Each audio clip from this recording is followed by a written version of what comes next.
Hello, friends, and welcome back to playing tribute to Ace Attorney Dual Destinies, where we are in the middle of my favorite case of the game, and we are about to go to court to defend one Juniper Woods, which we've defended before, but not actually because this is a flashback kind of thing. Or I guess rather the first case was kind of ahead of the game a little bit, and then the cases afterwards are kind of catching us back up to that moment.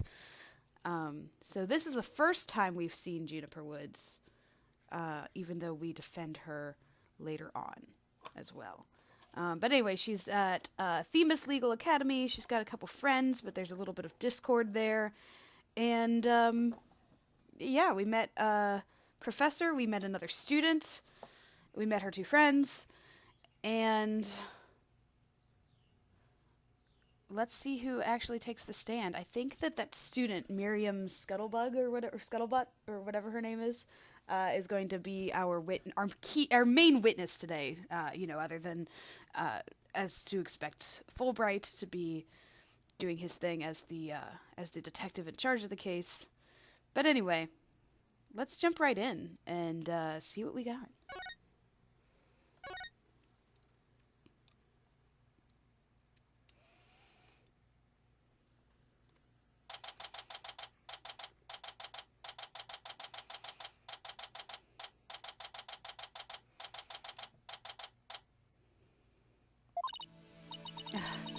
My butterflies have butterflies in their stomach. So, what's it like to have your very own case for the first time? My heart hasn't raced this fast since I ran that full marathon last year. If it keeps up, you might get a lawyer's high. You know, like a runner's high. Relax, everyone's nervous their first time.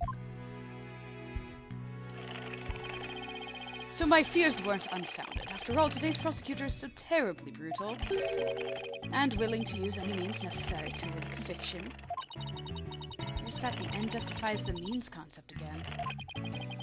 Now that it has come to this,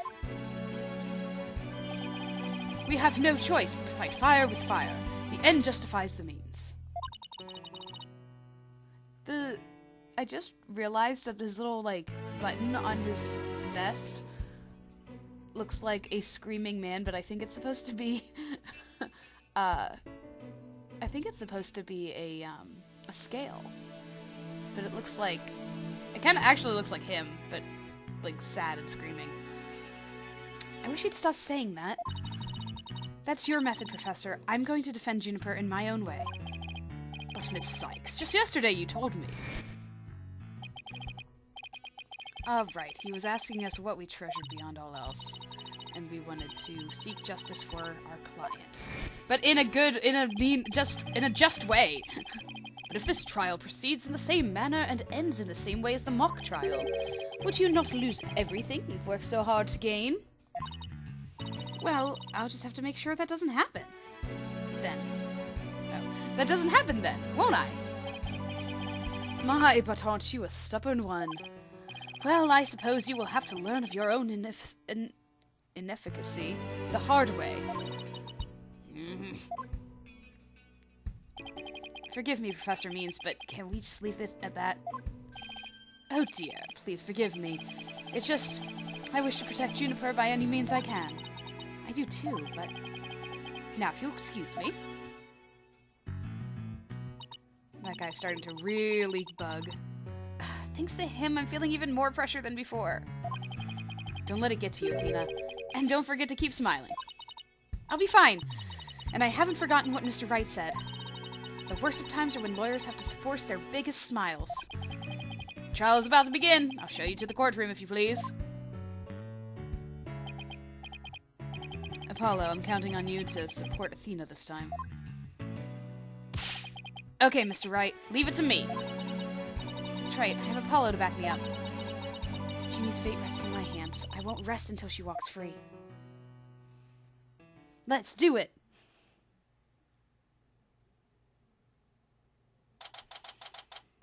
In a just and honest way.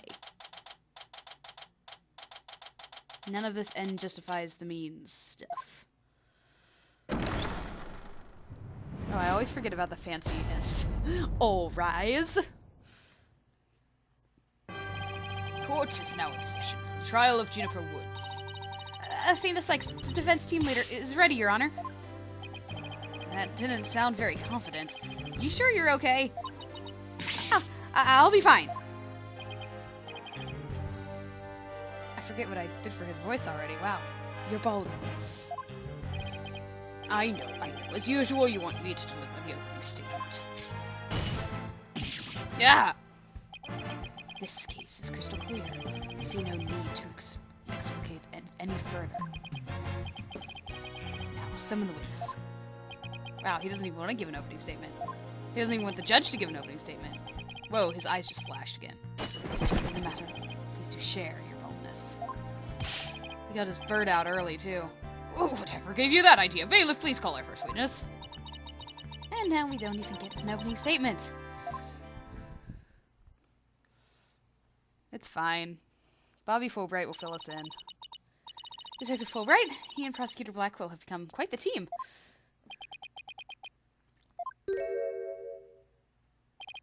Oh, right, the case brief. Leave it to me. Yes, let the detective in charge, everyone's favorite friend of justice, explain. What was that just now? It's like he and Blackwell are totally in sync. Well, I don't think they're capable of mind-melding, if that's what you're thinking.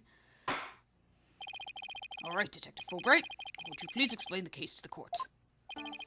Professor Cord's body was discovered on October 24th at approximately 2:30 p.m. She was murdered with his awl, I have here. The victim's blood and the defendant's prints were both discovered on it. Oh, lovely. It actually was blood. And we have the fingerprints. Eek! Oh, look, an autopsy report. Between 6 and 8. Cause of death, blood loss from a deep stab wound in the victim's side. Wow, that bird can deliver evidence too? Blackwell has trained him well. You look so happy about that. Cause of death, blood loss due to a stab wound on the side of the body. Marks indicate wrists may have been bound. No other visible damage, but stab wound was very rough. Okay, that's the same as the mock trial. Yeah. I forgot to mention the mock trial, but that's okay. Professor Means talked about it. Maybe Blackwell should train it to not mess up people's hair while he's at it. Moving right along. The body was discovered on the outdoor stage, although no blood was found there. However, we detected traces of a massive amount of blood in the third-floor art room. In short, the murder took place in the art room. So the body had been moved from the art room to the stage. Precisely. And there's one more piece of irrefutable evidence. A recording made by a tape recorder that a school paper reporter hid in the art room. Oh, right, yes. It captured a female voice screaming, "You're a goner!" Wow. Okay, you're a goner. What's this? You have such a recording? You're a goner.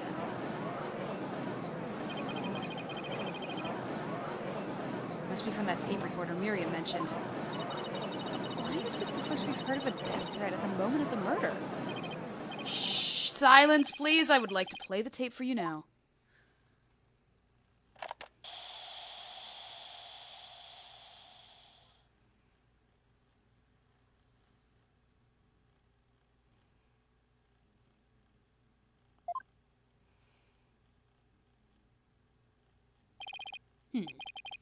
It's quite hard to hear.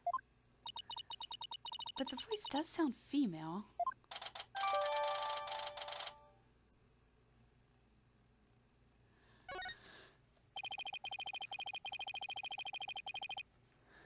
The noise and low volume of the voice have made voice print analysis all but impossible. And you haven't identified the voice as belonging to the defendant. Not so fast, after all. Voice print analysis isn't everything. The victim was killed at night, then discovered in the afternoon the next day. The question is, when was the body moved? Oh, I know. It could have been moved in the middle of the night when no one was around. Sorry, but no. The campus was full of students that morning. However, no one reported seeing a body. That means the body was moved sometime before the mock trial, when all the students and faculty were gathered in the lecture hall and the rest of the campus was empty. It was during this time that Hugh O'Connor, one of the mock trial participants, found the body. Right, he mentioned having seen it. So the prosecution heard about Hugh seeing the body. Oh, wait one moment. If all of the students and the faculty were gathered in the lecture hall, then there wouldn't have been anyone who could have moved the body. Ha ha ha! Have you no fear, for there is always an exception. An exception? The 3 mock trial participants were standing by in individual dressing rooms. They were the only ones who had free access to the deserted campus before the mock trial. What? Then that would mean... What would that mean? Those 3 students were the only ones who could have moved the body. In justice we trust. I don't like where this is headed, Athena. Me neither. And by those 3, I mean... Hugh O'Connor, Robin Newman, and Juniper Woods. I knew it. Please, Detective Fulbright, don't say what I think you're about to say.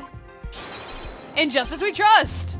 I take it everyone understands now the voice believed to be that of the murderer was female. And out of the 3 people who could have moved the body, just one is a girl. That leaves the defendant Juniper Woods as the only possibility.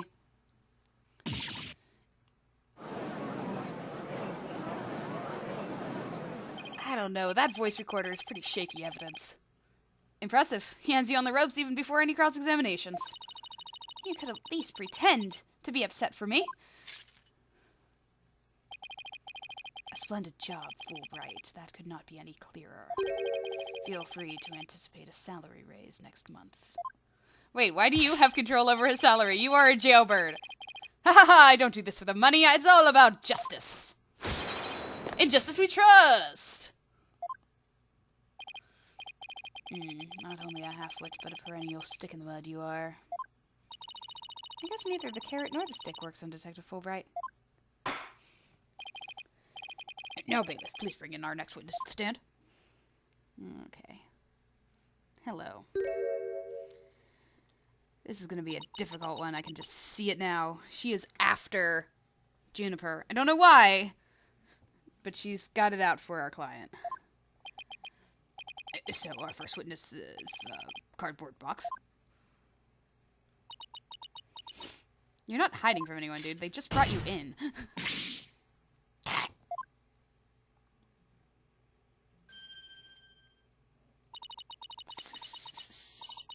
Stealth mode deactivated. Oh my, the box has hands. Smile, Your Honor.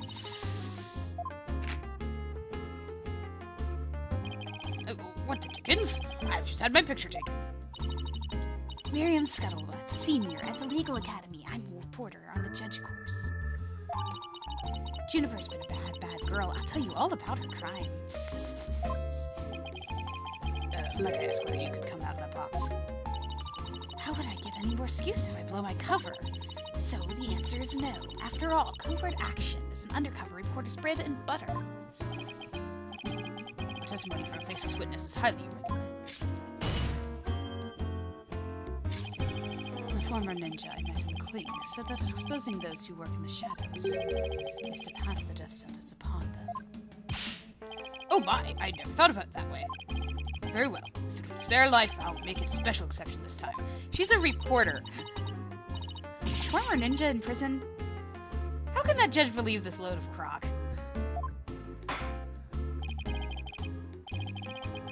And now your testimony, please. Oh, but take care not to reveal your face. This is ridiculous.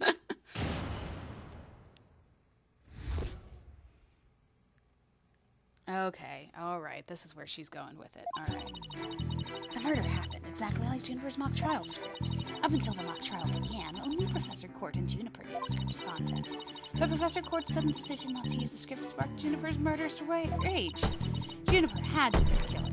She has a motive, and the murder is just like her script. Murder is just like her script? Could such a thing be true? Compare her script with the murder case and the crime scene photos, then you'll see. This is so simple, even an ape posing as a decrepit old judge could understand. Only the victim and the defendant were privy to the script. Ergo, the defendant is the killer. Furthermore, the art room where the crime supposedly occurred, this witness's script, along with an envelope on which "use" was written, were found. Oh, the envelope's new. This proves the accused script had been rejected the day before the mock trial. She pressed the victim to use her script, and argument ensued, and then the fatal stabbing. That makes perfect sense. What now? Prosecutor Blackwell has all his ducks lined up in a row. He's really on a roll now. He's like a pit bull once he sinks his teeth into you.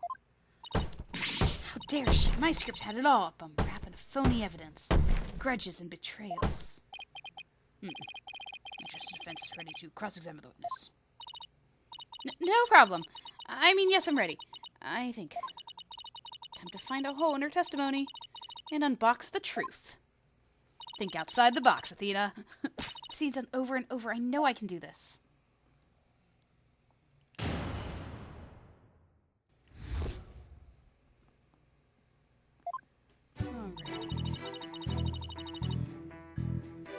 Press everything.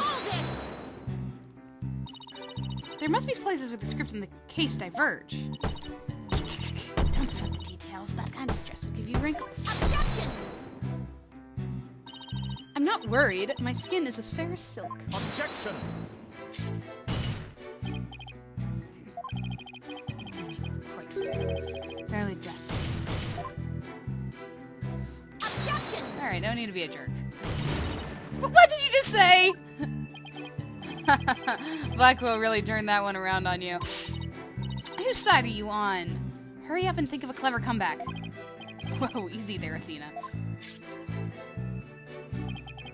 Now you listen to me. The two cases do indeed have their differences. For one, the stage hadn't yet been erected in the mock trial script. And in the actual case, there were signs indicating the victims were still been bound. But such differences pale in comparison to the host of similarities. In any event, replicating the crime without knowledge of the script is an impossibility.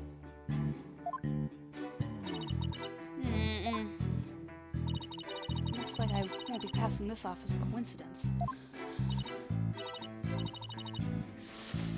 What a total burn. Try again, why don't you? Pawn of Woods.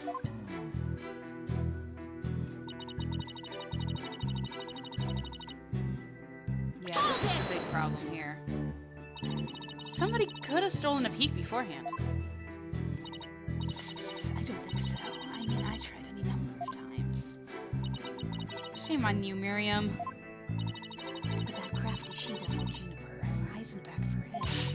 What chance does your average person have if an undercover reporter like me failed? Interesting point. Still, Scuttlebutt, won't you get in trouble later for admitting to such an underhanded tactic? Why you? I plead entrapment. How is it you blurting out of your own crime entrapment? But you haven't scooped me yet. They're all set to use Juniper's script. Professor Court's sudden decision not to use yours, so that's weird. What do you mean? How do you know that Professor Court wasn't going to use her script? There in the art room where the heinous crime took place. An envelope marked "use" and Miriam Scuttlebutt's script were found. Evidently, the script that was going to be used belonged to the girl in the box over there. It's only natural that my script would have been accepted and hers rejected. I introduced all sorts of brand new concepts, including bribery and fake evidence. I was cutting-edge script portraying a courtroom battle in the dark age of the law. I can't help but feel Professor Court went out of her way not to use it. But Juniper, she used some devious underhanded tactics to get her script chosen. That's why her script, and not my masterpiece, was used in the mock trial. Right, accusing Juniper of the devious underhanded tactics. Miss, I sneak in a box and hide voice recorders all throughout the school. How's that for an explanation? Yeah, I'm not buying your explanation, Scuttlebutt. Hold it! Anyone who saw the mock trial could have recreated the crime. After they saw the mock trial, they could have easily staged the body just like the script. Objection! Yeah, but it was there during the mock trial. Where is the trial pit, which pits Hawk against Canary? Objection! What did you just say? If he's so weary, he should try humping less. I bet that save some energy. This is no time for jokes, Apollo. He just called me a canary. You kind of look like one with a yellow jacket.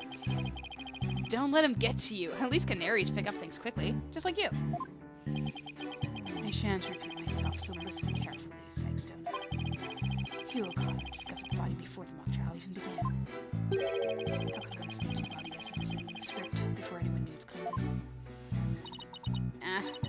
That's right. Do you even fathom the intricacies that go onto staging a crime scene?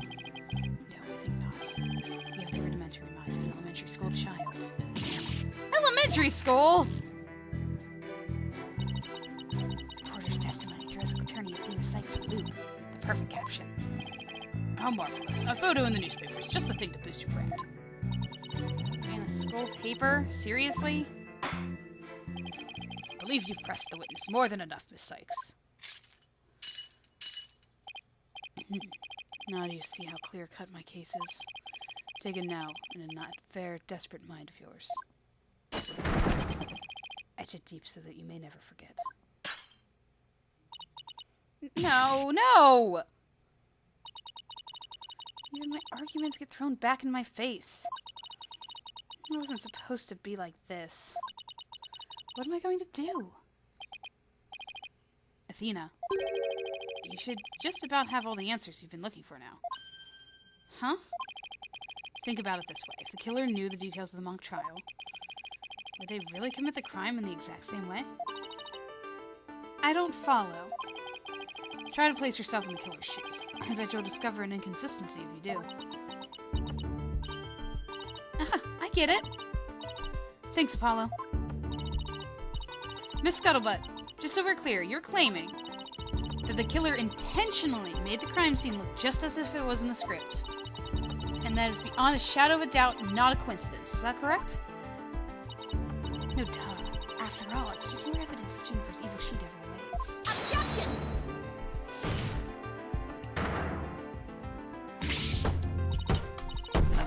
What'd I say? Our client made the crime scene look just like the script, something known only to her. That would be not just foolhardy, but completely irrational. What do you mean? Yes, Miss Sykes. Please tell us what you mean by irrational. It wouldn't make any sense for Junie to mimic her own script on purpose because...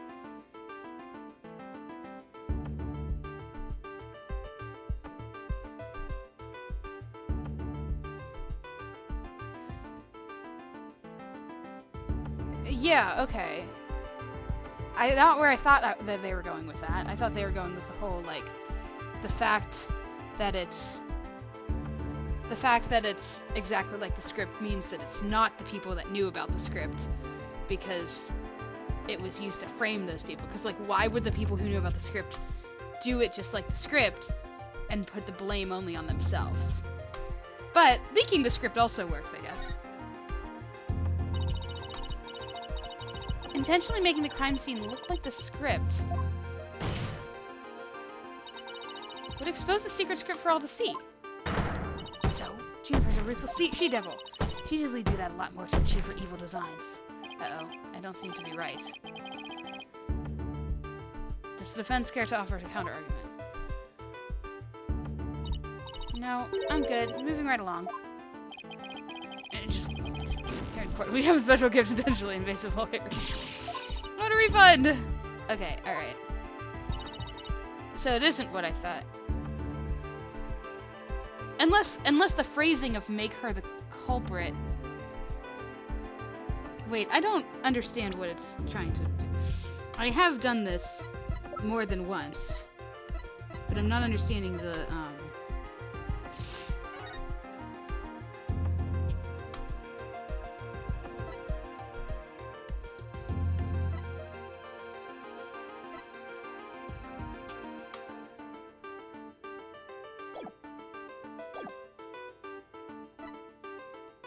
maybe the... Okay, so you know how I was saying... I was thinking it was going to be putting the blame on her because she's the only one who knows the script. So maybe that's what I'm going... Like, maybe that's what make her the culprit means. It's like, oh, it's making her the suspect one. Okay. Alright. That was a weird way to phrase it, game. I have a little bit of beef with that. It's a weird way to phrase it. The murder scene was the same as it was in the mock trial script. That in and of itself is irrational. What's wrong with them being the same? You just care to explain what you mean. She's gonna say the same thing that I was saying. Okay, let's say for argument's sake that Miss Woods is the killer. If so, then... what reason would she have to intentionally make the actual murder mimic her own script? Yes, exactly. That is what I was saying. Please get to the whole she will be the culprit thing that you're talking about, though. That's easy. She was admitting that she was the... Oh. Yeah, see? That... Yes, that. Okay. I just... Sure. Alright. I was right. You guys heard... Whoops, sorry, I just bumped my microphone. I bumped my microphone in the passion that I was using to say that I was right, even though I hit the wrong button. Because the phrasing was weird. You guys saw it. That's right. If she had really done that, it would have been like proclaiming to the world that she was the killer. So what we actually have here is evidence of someone else trying to frame our client.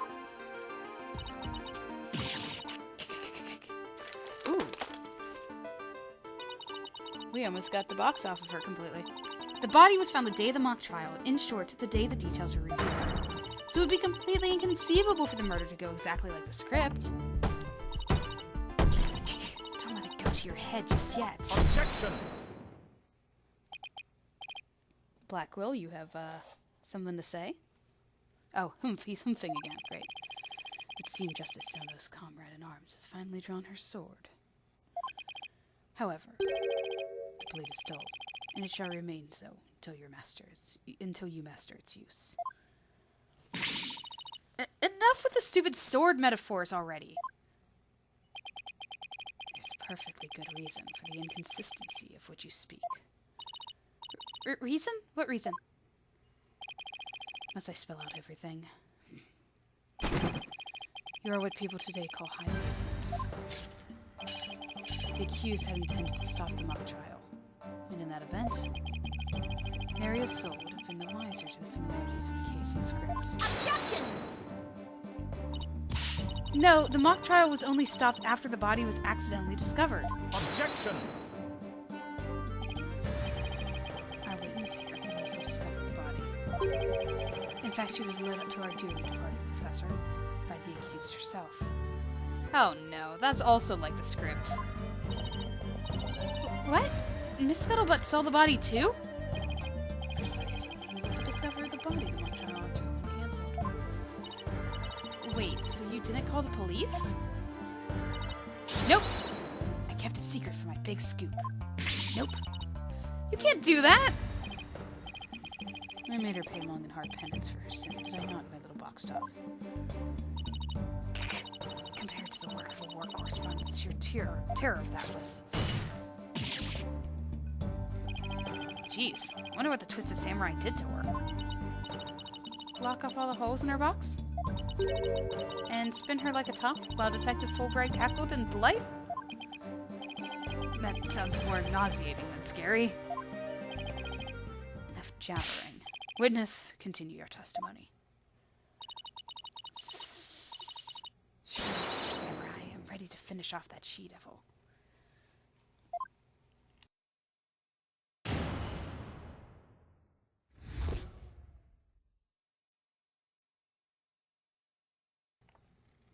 I snuck into Juniper's dressing room while everyone was in the lecture hall. Juniper had changed her stage costume. I asked her, "What are you doing?" Oh, changed into her stage costume. Suddenly, she fled into the hallway, so she wanted me to follow her. I followed her all the way to Professor Court's body. She led me right to it. Positive it was Juniper because she was wearing the costume that she had made. Hold it! Wow, that was fast. Why'd you withhold such key testimony? What's that supposed to mean? Athena, you haven't even started your cross-examination. I know, but her testimony points to her as being a potential suspect. Well, I don't think Prosecutor Blackwell was... No, wait, I bet he's already thought of that. The witness left the lecture hall to sneak into Miss Wood's room before the mock trial? That means she, too, could have moved the victim's body. Prosecution's claim no longer has any ground to stand on. Yeah, help! Oh, now. No need to ruffle your own feathers, so. When you squeak like a little brat, it agitates Taco. Do you want him to peck your eyes out? No, thanks. You listen here. The witness has perfectly good alibi. Oh, yeah, I do. Around the estimated time of death. I was undercover reporter class. It's right near my home. Undercover reporter class?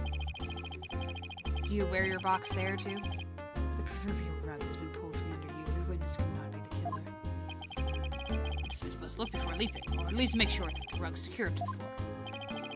Tried to warn you.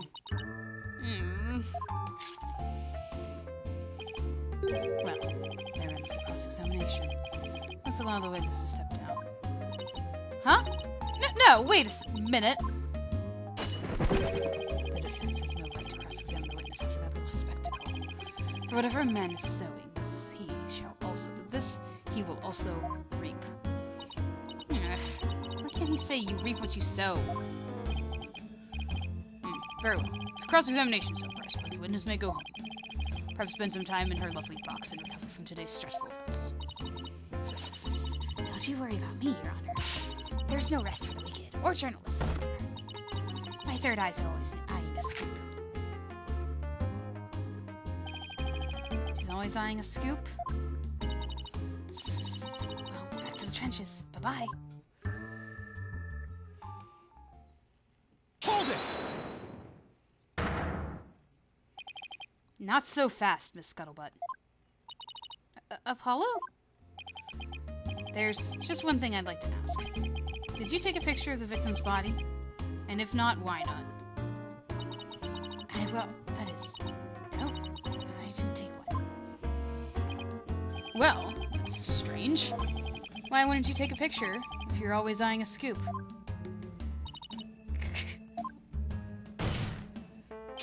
Did you or didn't you really see the victim's body? It's not like I actually saw it, but... What the devil? Did you hear that, Your Honor? The witness didn't actually see the body. That completely overturns the prosecution's claim that the witness was led to it. Justice Stone, you dare steal at me again.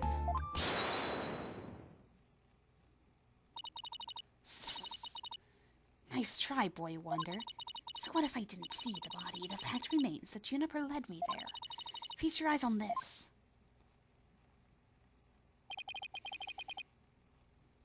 What exactly am I looking at here?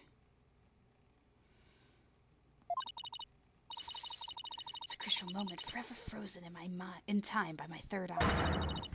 A photo clearly showing Juniper Woods. Oh, your third eye is the camera. I get it now.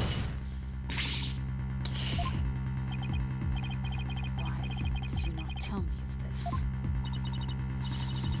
It's a shocking scoop I was saving for just the right moment. And that would be now, right here in court. Surprise! What'd I do? All journalists keep their scoop secret until the right moment. It's pretty brave hiding it from Blackwell like that. Or pretty stupid. Well, this is an unexpected turn. Athena, about this picture.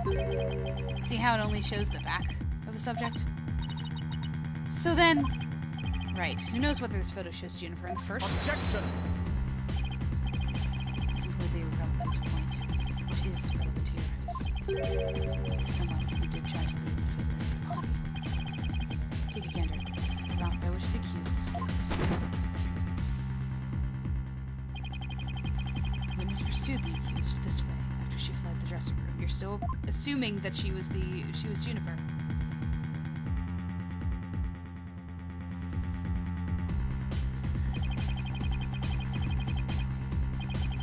The accused descended to the first floor and exited the quad.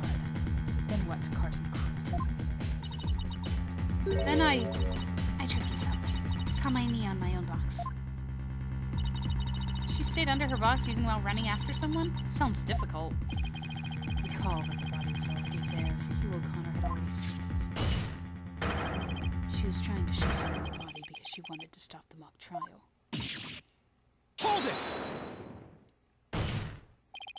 But if the facts have changed, that's all the more reason to cross-examine the witness. Defense has a point there. Very well, you may proceed with your cross-examination. Seems Justice Dono has saved your pretty little hide, Missy. For now, at least. Phew. Guess I pulled that off somehow. Thanks, Apollo. You're a lifesaver. Incidentally, my compliments to the witness for her very fine box. It's primo cardboard, lovingly selected from among many. He does not care. Tell another lie or hide another fact from me, and I shall put it to the torch. Is anything but that? I think it would be more eco-friendly to recycle it, but that's just me. All right, Miss Sykes, you may cross-examine the witness.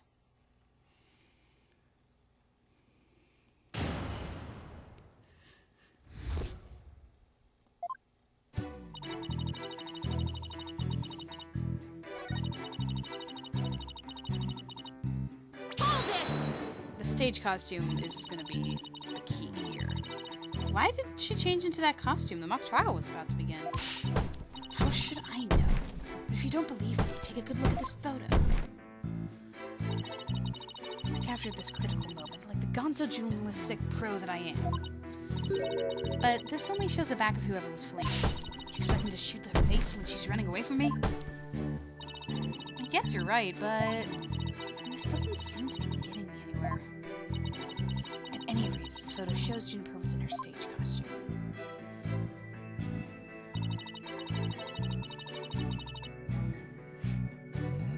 As if she wanted you to follow her, really?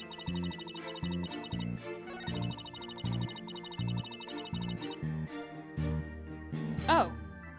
Oh, lovely. Okay, I wasn't sure if I had to press to get this photo, but, this is not her costume. See, it's supposed to shine.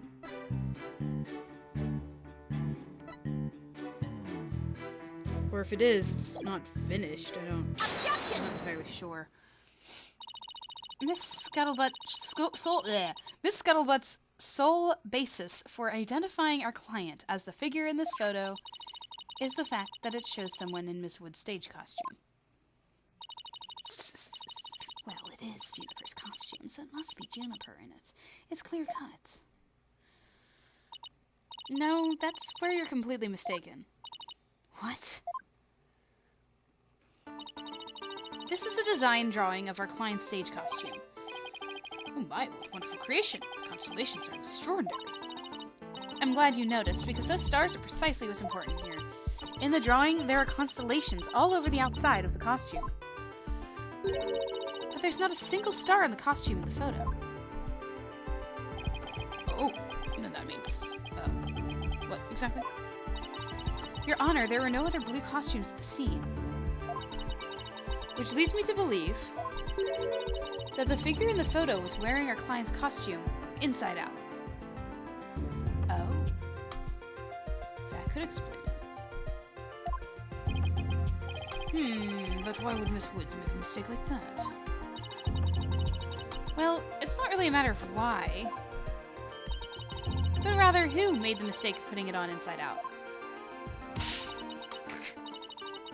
Wait, you're not suggesting... That's right, I'm glad you're catching on. The costume's designer wouldn't put her own costume on inside out.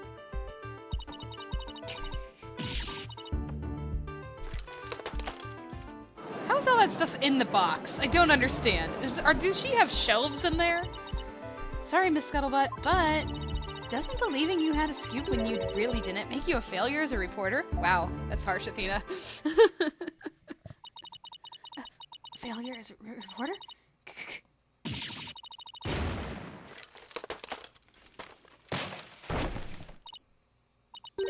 Ah! Why, hello, Miss Scuttlebutt. So nice to meet the woman beneath the box. Also, where were you keeping that computer? You didn't see nothing. Objection! Now, I would have you stop right there, Sykes-Dono. What is the why of the matter upon which I would have this court focus? What do you mean? Miss Juniper Woods. Yes? What were you doing in the morning of the mock trial? I was in my dressing room, painting my costume in fluorescent paint. Fluorescent paint? My design drawing shows twinkling stars on the costume. I was going to make the costume shimmer like that by painting the inside fluorescent. What was that again? Fluoride? Did your costume have cavities? Not fluoride. Fluorescent, as in glowing. The paint would make it glow in the dark. Yes. So you applied that to the inside of the costume, and then... I let it dry for a while, because I heard it takes a long time. So I put the costume on my mannequin inside out. Inside out? So then... This is the photograph of the inside-out costume taken in the dark. What is happening there? Is that a handprint? As you can see, there's a heavy layer of paint over the entire inside surface. If someone were to properly don this costume in the state, wood paint would get all over their body. Why, yes, I believe it would. Indeed, ergo, the costume was worn the way it was, by anyone's mistake. But because this was the way it was on the mannequin, inside out. Yeah.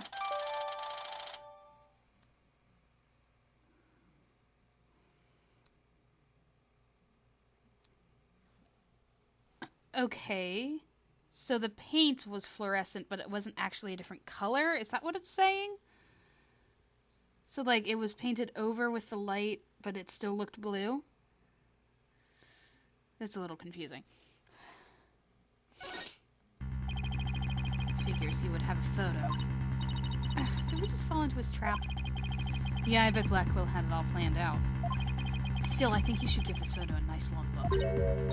Oh, please tell me you found something that doesn't add up. Check out the chest area. Kinda looks like a handprint to me.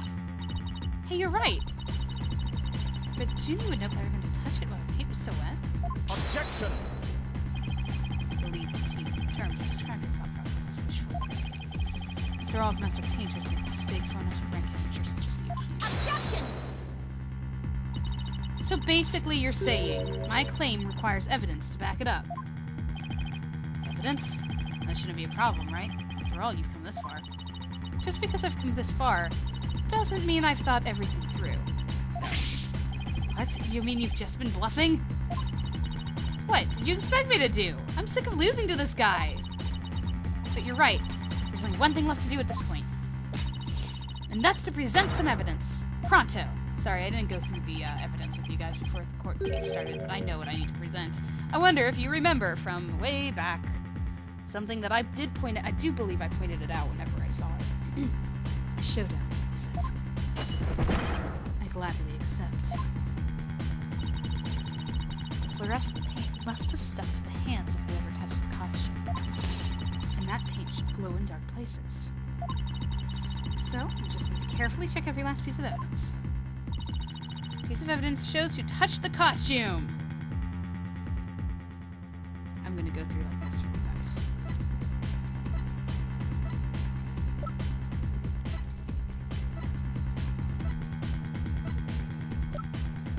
Ringing any bells?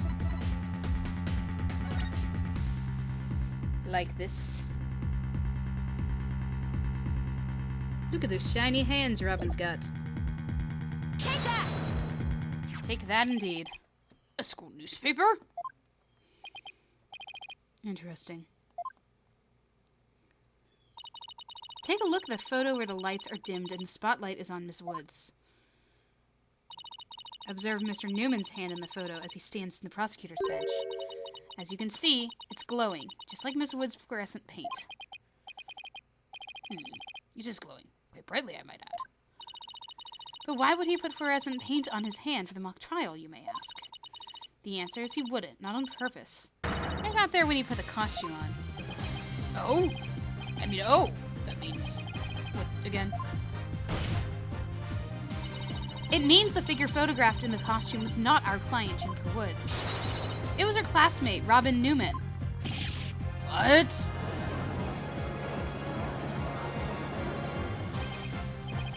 To think you were actually able to prove that. Well, you never know what's going to happen next. What's the thrill of the courtroom? So then... Does that mean that Robin is our man? He looks so evil in that picture. Dun-dun. Well, that's certainly how it looks. Very well. Robin Newman it is. Who's here in the gallery, I trust? Show yourself. I challenge you to a duel.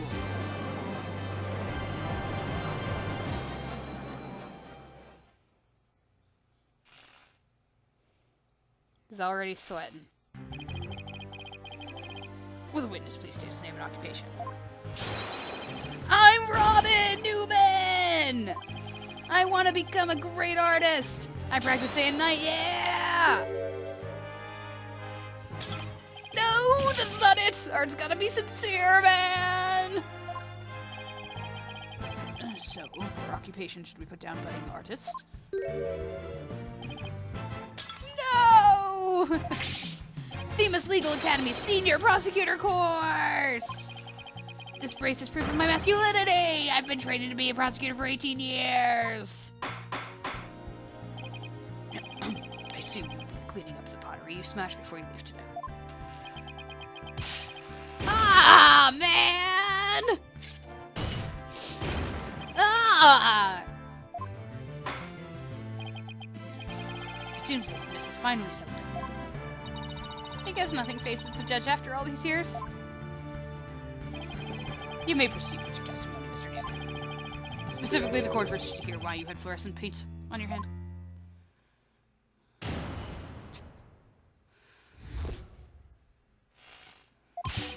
I went to see Juniper in her dressing room, but she wasn't there!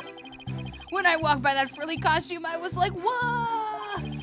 The mannequin it was on, it was about to fall on me! I got that paint on me when I caught it. I never put it on, that's just stupid! Hold it! Your Honor, I recommend a short therapy session for the witness. Well, Mr. Newman does seem particularly agitated, but... Ah! Ah! No! This guy. Not again. What's his problem? I sensed it the moment Robin took the stand. The discord in his heart. So you think he might be hiding something? Probably. You ready, Mr. Newman? Let's see what the Moon Matrix can do for you. Here we go.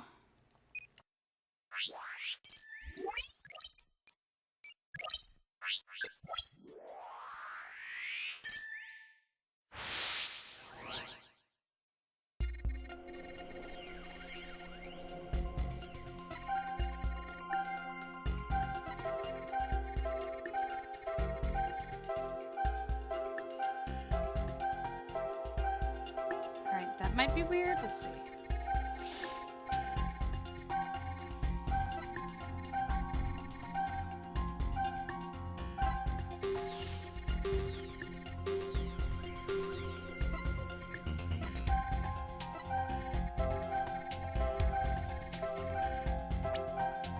Got it! Yeah, what's with the weird happy thing? When you mentioned the stage costume, I sensed a sudden powerful feeling of joy. Would you care to explain, Mr. Newman? Wait, what? What? He would a frilly scarf thing and a long skirt make me feel like that? I don't know, but you seem awfully interested in that costume for some reason. You didn't happen to put it on, did you? But like I'd be that I think I'm a dude. I'm into braces, not dresses. You don't think Robin likes girls' clothes, do you? Oh, come on. Isn't it obvious? You're enjoying this a bit too much, Athena. No way, man! The mannequin came falling toward me, so I stuck out my hands to stop it. He's a story. That's a new piece of information. Time to run an update.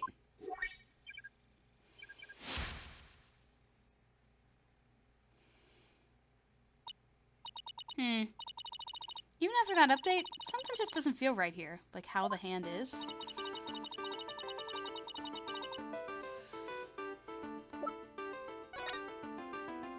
Because that's not how the hands are situated. Take that! You said the mannequin came falling down towards you, so you stuck out your hands to stop it? If so, then the fingers of your hands would have been pointing outward like this. But that's not what the handprints show. In fact, this looks more like your thumbs and the base of your palms. Why in the world would I leave such weird handprints? You know why. You left them on when you went to adjust the scarf after putting it on. Just like the model in this drawing. Whoa! Why don't you just admit it, Mr. Newman? You did put the stage costume on, didn't you? And you really do like frilly clothes, don't you? Fine, I admit to putting the costume on. But I don't like girly clothes, man. Yes, new information to plug in. Time for another update.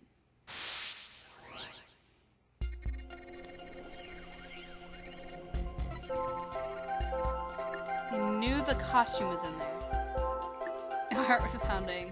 I thought it was even more amazing than I imagined. Just like, whoa! But I got all excited.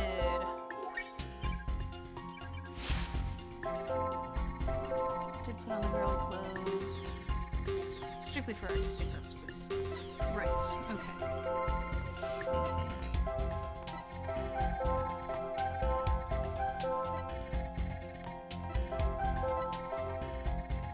Happy about it.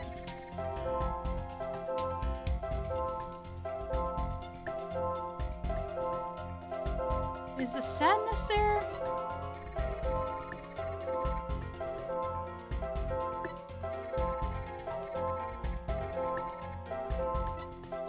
No, because it's there too.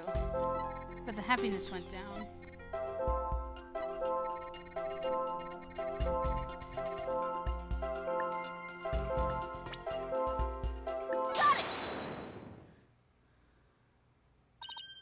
There, another emotion that doesn't fit. So what? You're really starting to get on my nerves, man. Mr. Newman, you got excited when you put the costume on. But you also felt sad. Who cares if I felt sad? It's no big deal! Okay, Mr. Newman, out with it. Why did you feel sad? You're hiding something, aren't you? No! You're not fooling anyone anymore. Now tell us why you were sad. Okay, fine! If you're gonna be that way, I'll tell you. The reason I felt sad is... No matter how much I dress up, I'll never be as pretty as Juniper! Well, no offense, but for one thing, he's a guy, and a real hothead at that.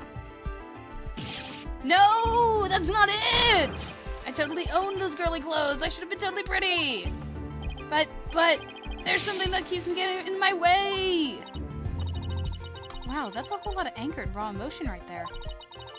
His heart is crying out in pain. His emotions are out of control. Out of control emotions. We saw those during the Ninetales Veil incident. So all we have to do is find the source of his uncontrollable anger, right? Right. Help me look for a conflict between the statements and the images you see. If we can find that, we can wrestle him away from whatever's tormenting him. Mr. Newman said that there's something getting in the way of him being pretty. Something that doesn't go with the girly clothes. What could it be? Fine, I'll testify, man! Man, we are a slow process with this one. He's so hot-headed.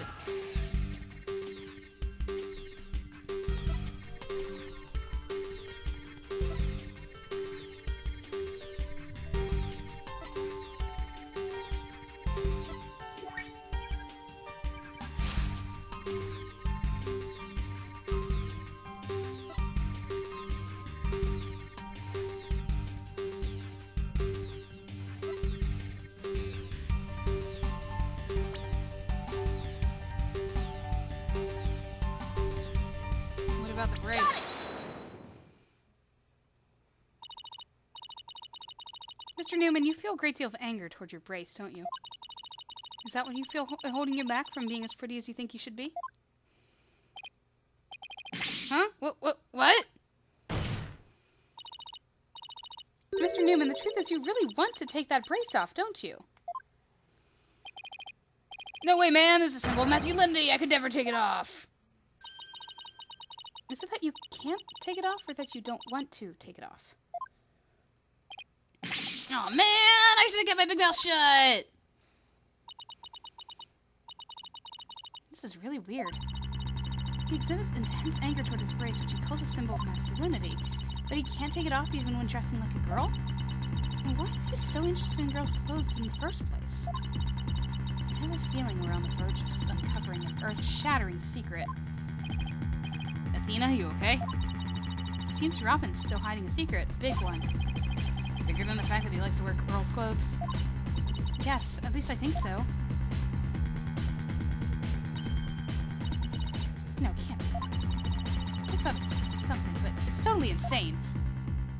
Mr. Newman? What? I'm onto your little secret. And if I'm correct, it's not very little at all. It's huge. This sounds completely insane, but it's the only possibility left. You hate girls. Mr. Newman, or should I say, Ms. Newman? You are and always have been a girl. What? Have you lost the plot, Athena? No, I'm completely serious. I don't have any direct evidence. But that's what Robin's heart is shouting out loud and clear. Hold it! I still think you've totally lost it. I mean, Robin reeks of testosterone. How could he possibly be a she? I, for one, have never seen a girl who shouts like a maniac all the time.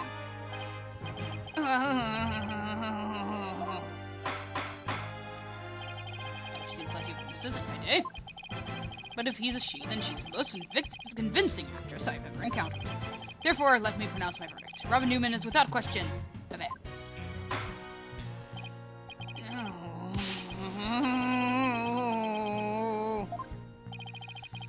You are now truly just as still as equal in one area. You are just as equally insane. Never in the history of this planet has there been a finer specimen of the masculine spirit. Oh my gosh.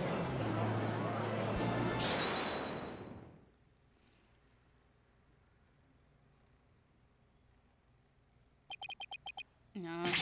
Ah! If you guys are done talking about me, I'm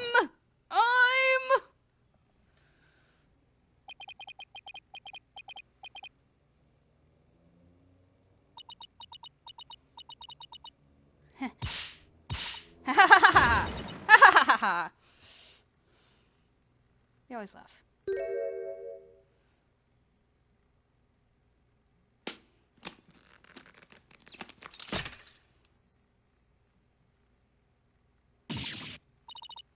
The brace! It's...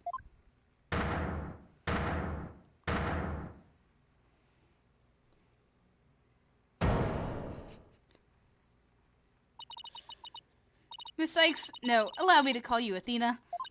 I wanted to keep this a secret at all costs, but no. Oh, no way. Surely this must be some kind of jest. Nope, it's for real. I'm a girl, body and soul. If you don't believe me, I'll give you a...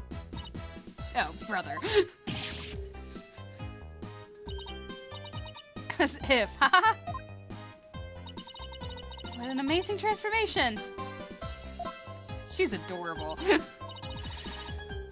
Yeah, I will say that it was very hard for me to keep referring to Robin as a he. I had to like think as I was talking about her, because I knew that she was a girl.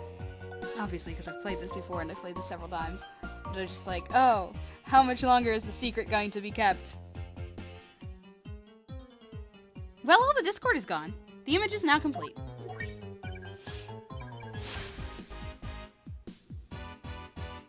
She's so cute. Look at her. I love how the bangs changed. I was raised as a boy since I was little, and I studied law just like my parents wanted.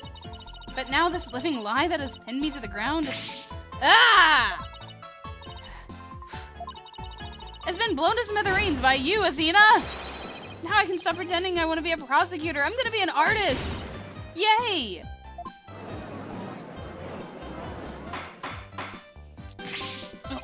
Order? What a shocking development. You really did turn out to be a she. Why is everyone looking at me like that? I feel like a movie star or something. But no paparazzi, please. I value my privacy. Okay? Rah! No pics or you'll regret it, man! Am I just imagining things, or is Robin even more hyper now than when she was a he? I don't know. Maybe it's because she finally got her troubles off her chest? Literally? This is all well and good, but does he being a she actually change anything? The fact that the witness is actually a girl does change things. Because there's now a piece of evidence that we must reevaluate. Very well. Let's see what the defense has for us now. What piece of evidence must we reconsider now that we know that the witness is a girl? Yeah, I was also thinking of this whenever it was revealed that it's a woman. Take that! It's like, there are two women in that trio of friends. This is what I'd like the court to reconsider. Oh, the tape recorder. The one that recorded the threat you're a goner. That's right, and we now have already established that it's a female voice in the recording. Of all the students who could have moved the body before the mock trial was to start, our client was the only female if you exclude Miss Scuttlebutt because of her alibi. And that's why the tape recorder made our client the prime suspect. Ah, so then... That's right, the witness just revealed that she's a girl. Therefore, if we are using the voice in this recording as the basis for hurling accusations, this witness must be labeled a suspect too. Ah, no! Wow. Talk about a sudden turn of events. You've done it. You found a hole in one of the prosecution's key pieces of evidence. Yeah, but wow, that was a lot of work for a single one. Objection! Not so hasty now. You're forgetting that only one person here was privy to the script. Ergo, Miss Jennifer Woods is still the prime suspect. Objection! But Miss Newman hid the fact that she was a girl both at the crime scene and in court. I'd say that puts her in camp suspicious. That's so nice, Athena. How can you accuse me of being a killer?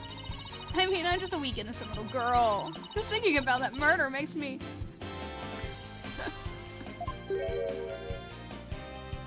yeah, nice try. Objection! Suspicious as suspicious does. Undoubtedly, the witness does have some sort of connection to this crime. Perhaps our newfound lady is merely feigning ignorance.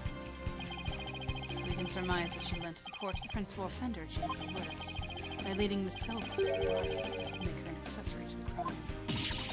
How can you say that? I'm not an accessory to any crime, Mr. Birdman. Objection! The big shiny eyes, man. But Birdman. I love how that got hit to him.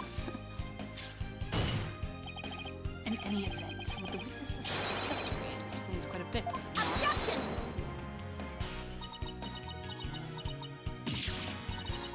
He made it all make sense somehow. And we'll keep accusing Junie unless we can show someone else knew the script's details. But how could someone have gotten their hands on that kind of info? The only way they could have known what was in the script was if they...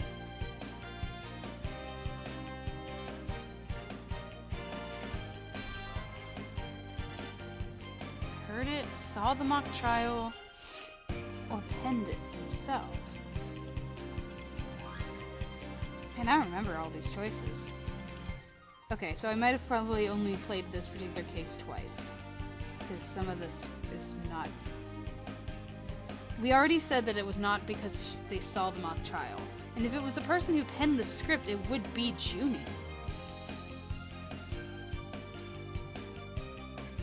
So what if they heard it from Junie? I guess.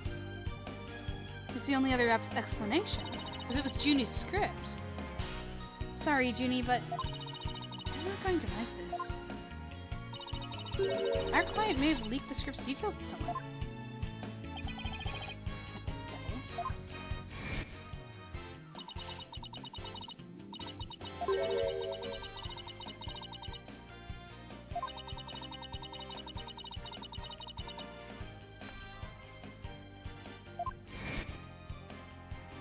Oh, did she tell... Miss Woods did not want Hugh O'Connor to win the mock trial. That's why I believe she leaked the details to the witness, Robin Newman. I get it. If Robin won, Hugh wouldn't be able to convince Juniper. Right, Junie was probably trying to keep their friendship from becoming awkward. How could you, Thena? What a bunch of bull! I never heard a word about the script from Juniper! Never ever! Objection! You sure? Can you look me in the eye and swear you didn't? Bad, Athena. You don't have any evidence! Stop with the fainting. Oh. Actually, it might have just a thing. Really? Yeah, one of Robin's lines I read when we were reenacting the mock trial. Oh, it was Robin who said it! Here's a shot of the crime scene. Ironically, it was Professor Court who poses the corpse. I was surprised by what Professor Court was wearing. Oh, it's Mr. Newman. That's why I thought it was a professor, because it was Mr. Robin said, oh, the green sweatshirt. Sure. I might have said that. But, so what? Well, think of it this way, Athena. Yeah. Which way exactly? If I told you that I'd be wearing a blue suit today, but then showed up wearing what I've got on now, what would you say? Oh, the red suit? I think I've got it. Yeah, I mentioned this on the last, and during the investigation part of the case, that it was, that somebody had mentioned it, because that means that they must have seen the original script. Your Honor, we have evidence proving that Ms. Newman knew the contents of the script. The defense moves to present said evidence to the court. Very well, Miss Sykes, present away. This evidence proves that Miss Newman had prior knowledge of the script's contents. The script itself. Specifically, the 4th page. Take that! The mock trial script. Miss Newman, during the mock trial, you were shown a photo of the victim's body. And reportedly, you reacted by saying, oh, the green sweatsuit. Oh, yes, I said that. What's your point? You seem to have some issue with the green sweatsuit, and I think I know why. The proof is in the script, specifically on the things to prepare page. Sweatsuit, victim's outfit, will be a red one from the prosecutor course. Huh, I thought they were going to tell me to choose the page that I was talking about. Because they did that before in a case in one of the other games, didn't they? They were like, oh, specifically, what page do you have an issue with? And then I was like, oh, shoot, which page was it? Or like, what category? Ah! You were surprised because the sweatsuit in the photo was green.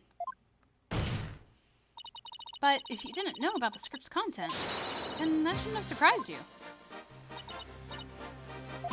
No! And she fainted again. I thought we were friends, Athena. How could it have been so blind? In light of her privileged knowledge, I move to declare Miss Newman a suspect, Your Honor. What?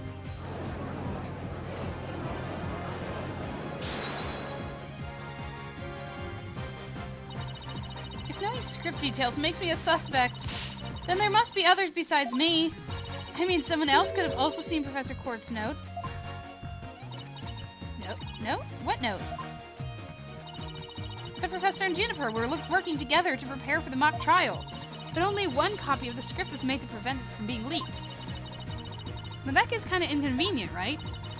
You're not seriously going to suggest. But it's the truth. Court did do exactly what you're thinking. She didn't write down any of the proceedings or the truth behind the case, but she did write a note to herself about the props and details about the victim's body. Is this really true, Miss Newman? If you don't believe me, send the police over to my house. Tell them to check the pictures on my camera. I thought it might give me an advantage. So I took a picture of the note. I say she's telling the truth. Wait a sec. If there's a note with the details about the body, then that means there are others who could have made the murder look like our client's script. I guess I believe you're right. Apparently, this case isn't as clear-cut as Prosecutor Blackwillow would have us believe. This new revelation blasts a big fat hole in the prosecution's case. Oh! Objection! Bully for you, Missy, but don't think this spells victory. And why not?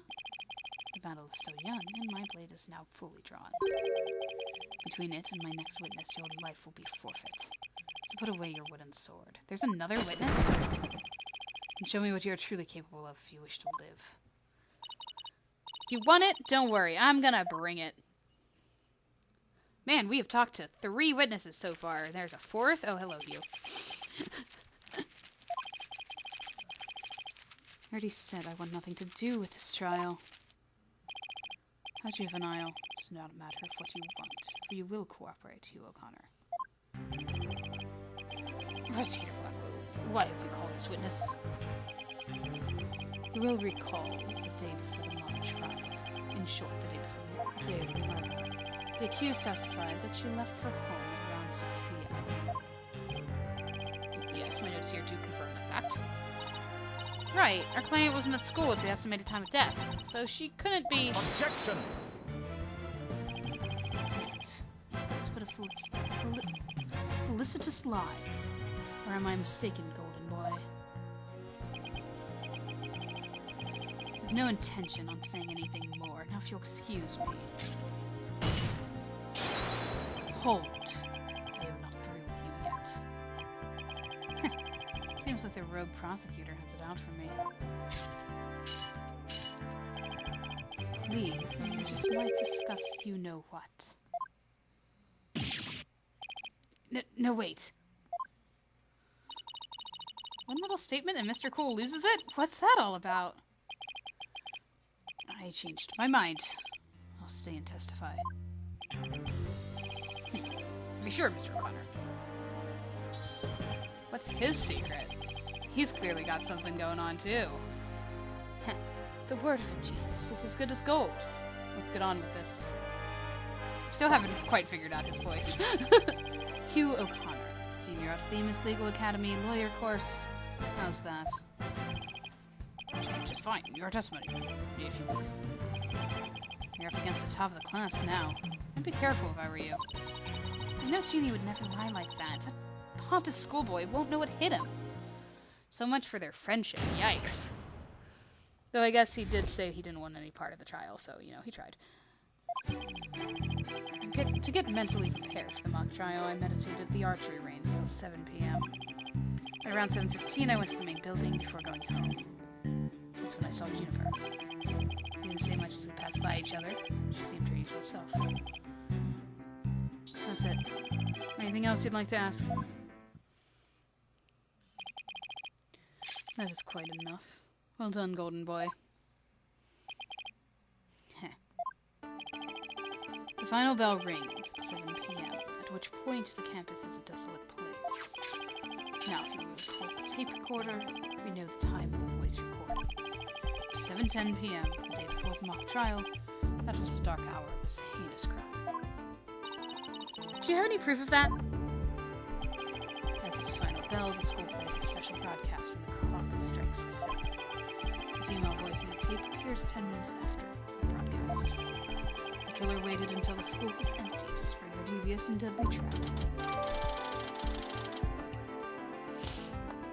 That's specific. So when the witness saw the defendant, that would have been... Indeed, it was 5 minutes after the voice was captured on tape in the article. Ergo, we know the accused was still in the main building, even after the killing. So the time of the murder and the time of when the body was moved. Great! Another inconvenient testimony. As usual. Miss Sykes, your cross-examination, please. Press everything.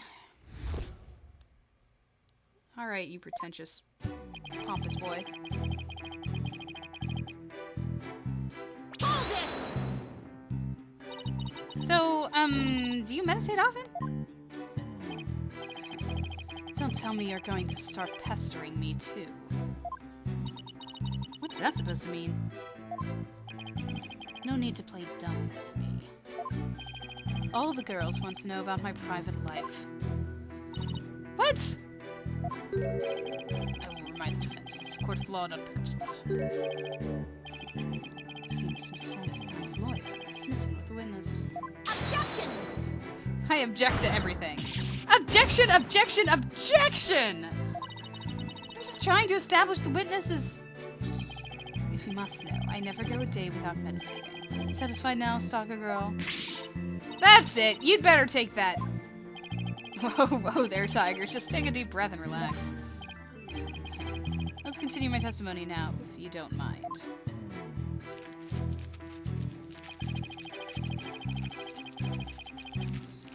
Hold it! Our client has stated she went home at 6 p.m.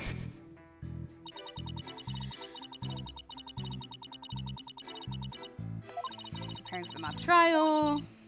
Last saw her around 6. No, wrong. I don't know what she was doing, but Juniper was definitely at school after 7 p.m. But I suppose neither side can prove one way or the other. But if Junie was there, that means she's lying. Truth be told, I only saw her for the briefest of moments.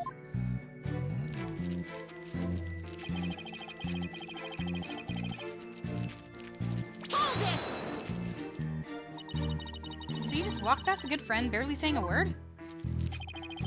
The final bell had already rung, and they get mad when you stand around chatting. Then again, we're not like you people, talking endlessly into those annoyingly loud voices. Objection! Annoyingly loud voices? I'd like it if you refrained from insulting my partner like that. Normally I'd shout objection right about now, but I'll take this one for the team. Anyway, I think that's about all I have to say.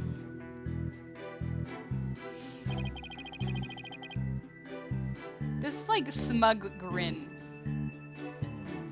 Hold it! This guy's the worst. Alright, I'll take you up on your kind offer. I expected as much, so go ahead, ask away.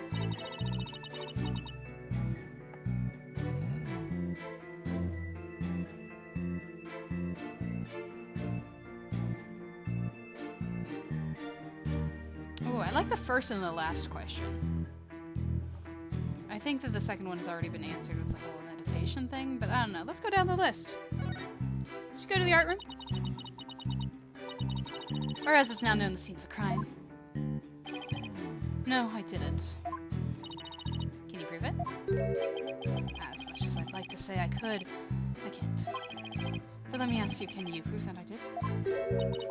As much as I'd like to say that I could, I can't. But I will ask how often do you visit there? Hardly ever. There's no reason for me to be there anyway. There's no reason for you to be there? Is there an echo in here? If something's bothering you, I'll just add it to my testimony. How considerate. Thank you for noticing. Let's add your statement to your testimony. I never went to the art room. There was no reason for me to be there. I mean...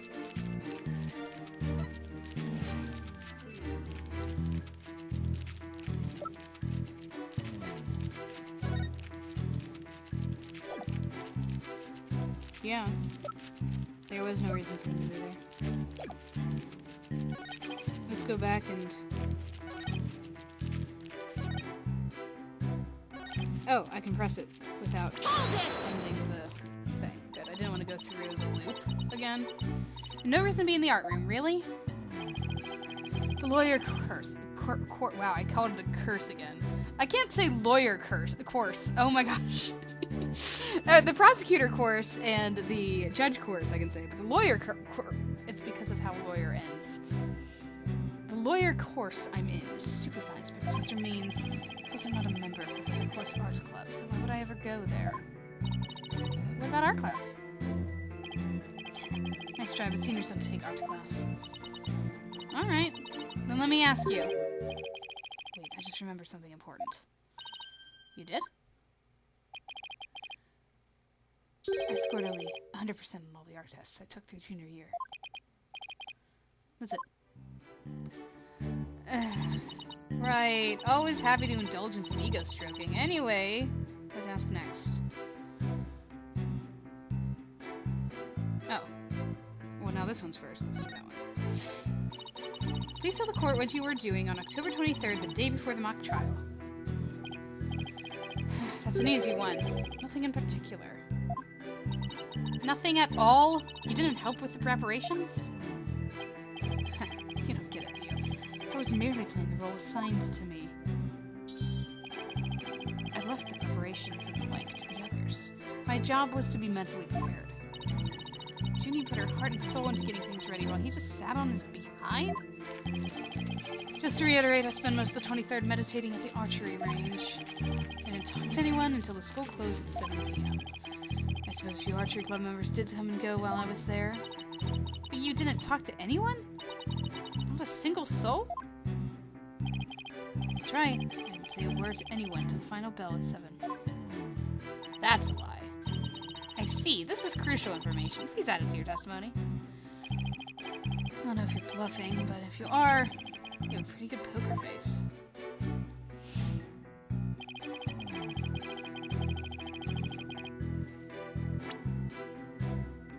Even if you didn't, you were supposed to talk to somebody. Namely, Professor Court.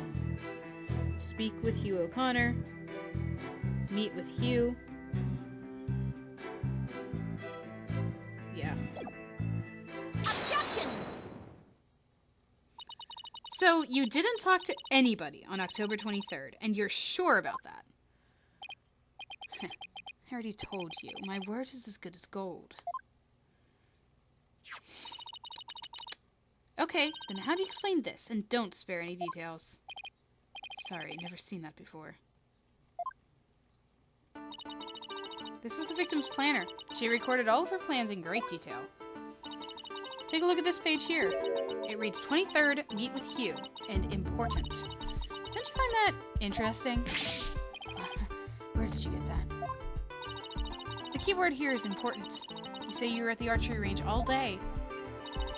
But you also said a few students came and went while you were there. That doesn't sound like a great place for an important talk. But the entire campus was buzzing with activity before the mock trial. Where could they have possibly had a private conversation? I thought about that too, but the situation changes after the last bell. What's this now?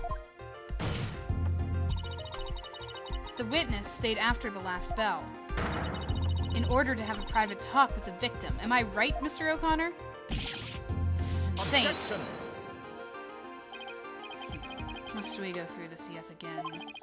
I suppose you also have no evidence, as usual. No, I don't have any direct evidence. However, the witness was meditating until after the last bell, and he attempted to conceal his private meeting with the victim. First Robin, now me. Who are you going to accuse next? You're just another unscrupulous attorney looking to get ahead. Don't let him get to you. He's definitely hiding something.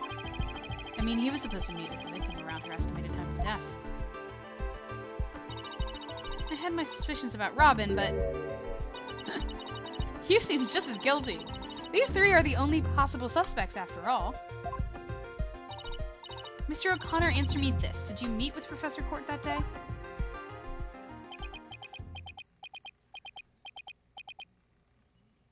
Just a simple question. A simple answer. Sorry, Mr. Jailbird Prosecutor. I don't mean to steal your thunder, but I have something to say. If it will save me some trouble, then by all means speak away. If you would recall, Miss Sykes, the voice on the tape recorder was female. Knowing that, I'd like you to explain how I could possibly be a suspect. He has a point. Impressive. Golden Boy here does shine gold indeed. Catch a tape of rings. You're more than capable of prosecuting this case.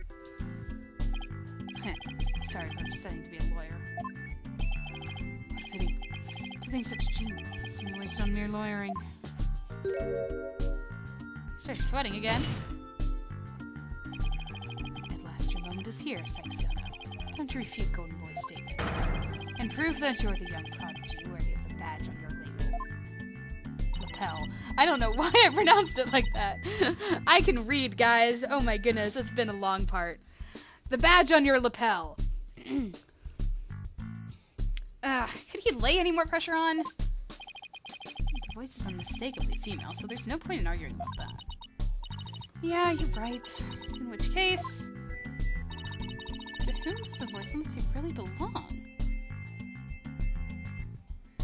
Dun dun dun dun dun. No, we're not going to accuse Hugh of being a girl too.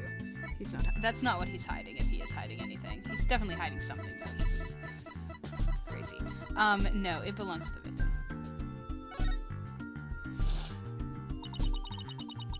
The voice on the tape belongs to the victim. That's the only thing that makes sense. Objection! Are you mad? The voice on the recording says you're a goner. That's something a murderer shouts at their victim, not the other way around.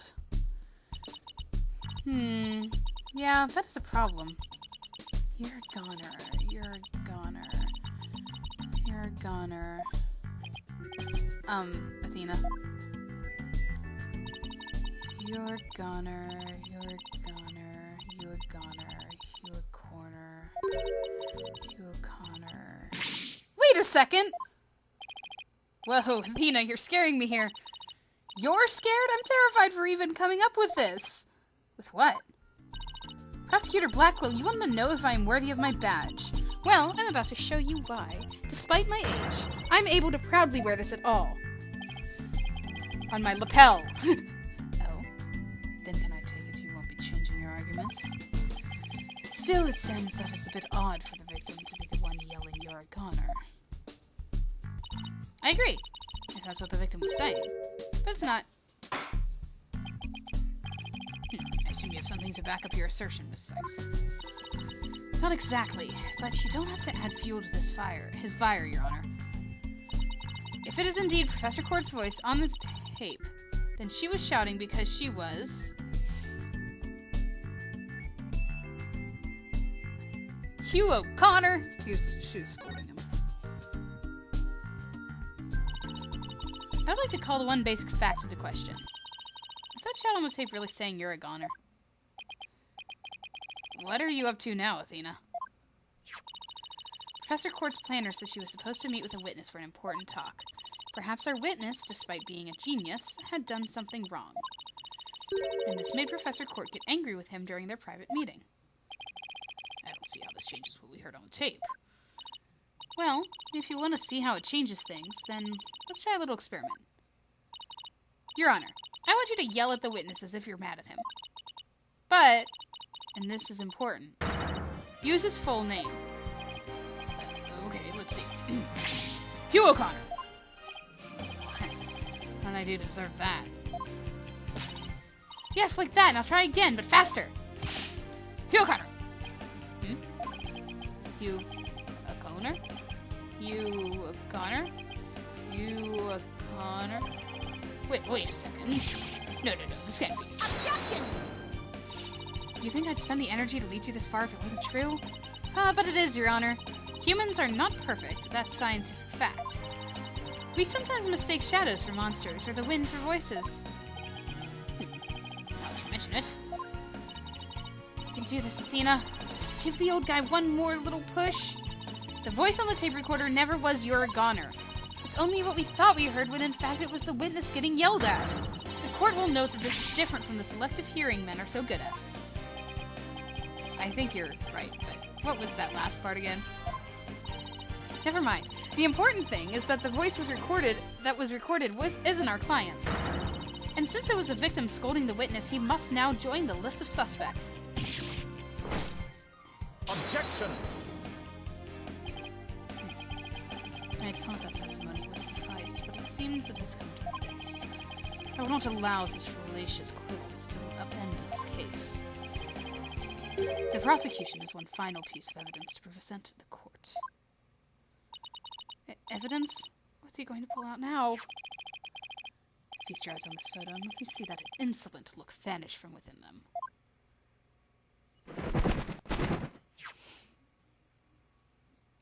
What's the problem? Let's see here. Oh, it's a picture of the defendant and the victim. How nice.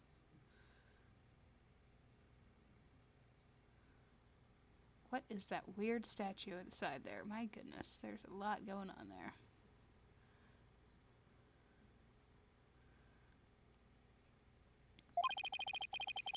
If the photograph shows professor and student preparing for the mock trial together. Oh, wait, was this taken in the art room? The room where the murder occurred? Indeed it was, but the revelations do not end there. Do you see the clock on the wall? It's 7:05, mere 5 minutes before the voice was recorded on the tape. What?! The accused brutally stabbed the victim to death 5 minutes after this photo was taken. Seems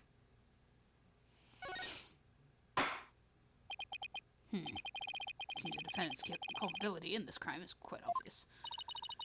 Junie was with Professor Court just 5 minutes before she was murdered? What now? Nothing I say can change that fact. Except that if we think that she was yelling at Hugh, she wasn't necessarily murdered at 7:10. That was just when she was yelling at Hugh. She could have been murdered any time between then and 8.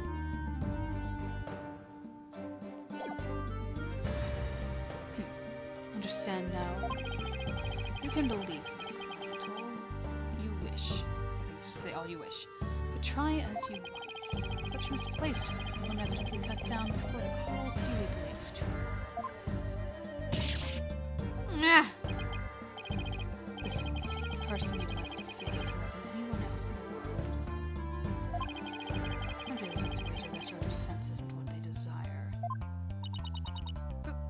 But... I became a lawyer so I could... You still fail to understand.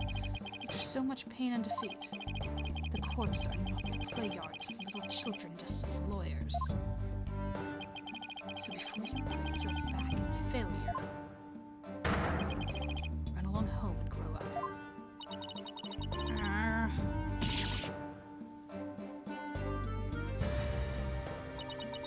If he thinks I'm giving up now, he's got another thing coming. I have to find my inner strength if I ever hope to save him.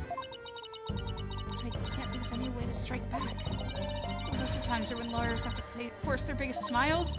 It's impossible. How can I smile under these circumstances, even if I forced it?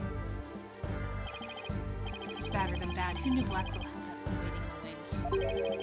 Why didn't that twisted samurai just present it at the beginning? Wait.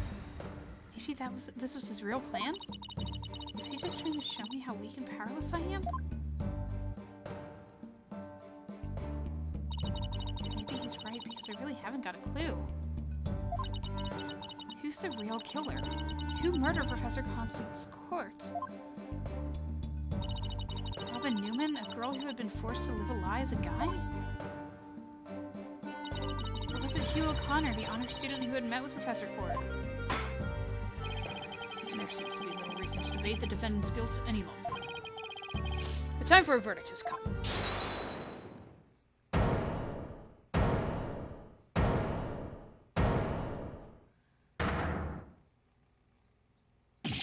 No! That's not gonna happen, man! What's the meaning of this? You can't interrupt a judge about to hand down a... Maybe, but false verdicts are a no-no. What? Miss Newman, please explain yourself. Juniper's not the killer. I know because I know who the real killer is. You do? You know who the real killer is? What's she up to now? Yep. I know because the real killer is... me. Me. He? What? It was me. I did it alone. Just me. I don't get it. Why is she confessing? Miss Newman was witness near the stage. There's even a related photo of her. The more I think about it, the more suspicious she seems. Robin Newman isn't the kind of guy who pins the blame on friends. Just so he can walk free. Get it over with. Declare me guilty already.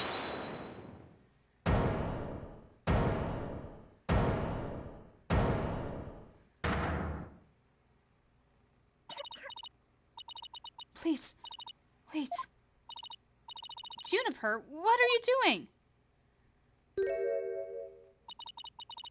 Thank you for all you've done, Thena. But you'll have to forgive me. I can't let my friends take the blame any longer. Junie, no! Don't do it! You and Robin have done nothing wrong. You have absolutely no connection to this case. The real killer is me. I alone am responsible for the entire crime. What? Objection! Junie, you know that's not true. Hurry up and retract your statement. I'm afraid it is true. Forgive me, Dina.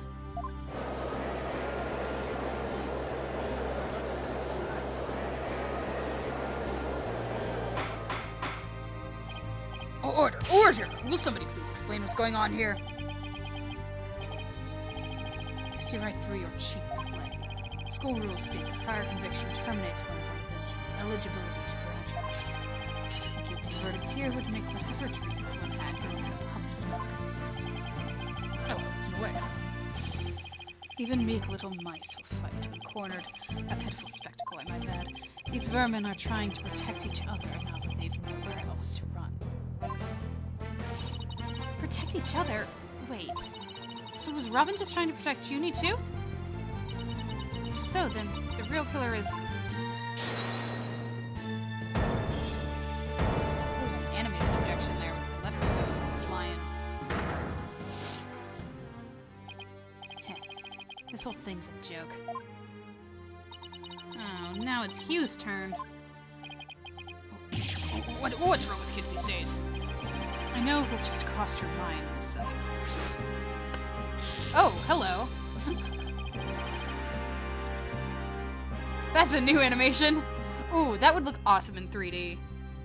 You guys can't see it, but this is a 3DS. And it's coming right at me. Okay. You think I'm the killer, don't you? Wow, he really is a genius. He even knows what you're thinking. I think it's about time I told you the truth. I know I can get right to the point. It was me. I did it. Oh, wait. What? I love this case. Look at them all. Now both potential suspects are claiming to be the real killer. I am so confused right now. If you still have doubts, how about I detail my murder plot? It's absolute genius. Enough of this nonsense. This is a court of law, not the set of some high school drama. I'm enjoying it. I see I have no choice. I'm afraid I'll have to. Hoy! Waits your boldness. I'm sorry, Prosecutor Blackwell, but I'm in no position to hand down a verdict just yet. I'm hoping that the defense and prosecution can come up with some airtight evidence. That's why I'm giving you both the rest of the day to continue investigating this case. Pinch me. I think I'm dreaming. Fine. Do as you wish. This brings today's proceedings to a close. Court is adjourned.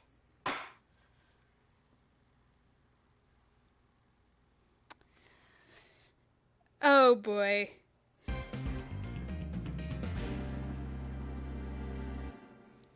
Well then, with all three of them admitting guilt, we'll see what is to become of all of that. And who the real culprit is, because, oh boy.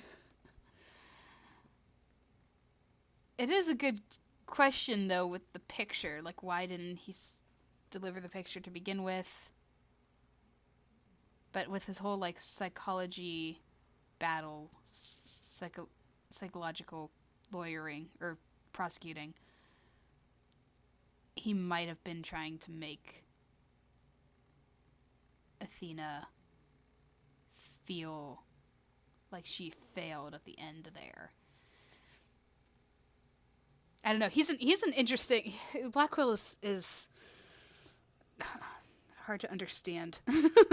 with everything that I know about the with the story as a whole, he's still very hard to understand.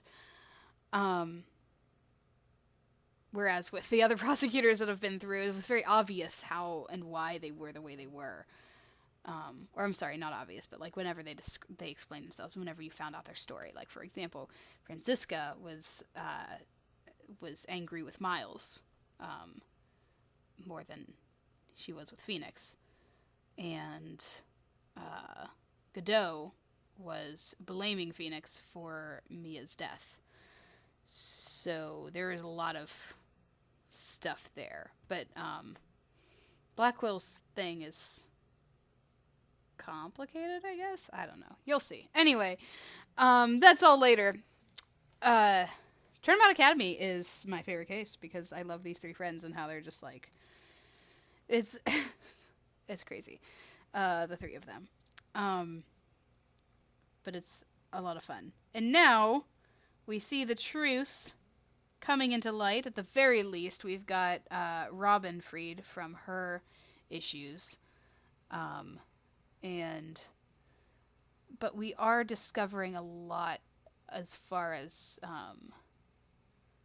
the other students. Well, I mean, last time, not on this past part, but last time we noticed that Hugh was a fan of Professor Means, or at least he wanted Means to be the one to defend Juniper. And he goes, and we just learned in this case, or in the court, that he is in the classes with Professor Means. Like, Professor Means is his main professor.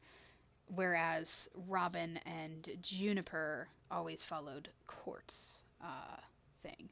So that difference of, like, Dark Age of the Law and all that stuff will continue to rear its ugly head. But yeah. If we have to still have to find out about that note that Professor Court must have left about what is mentioned about the case, about the mock trial. And we also have to figure out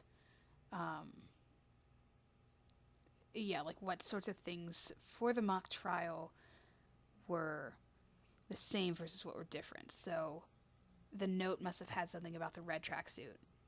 But what else did it have? And what else? And what did it not have that might relate to what is not the same in this case as in the mock trial? So yeah, we've got lots to figure out still.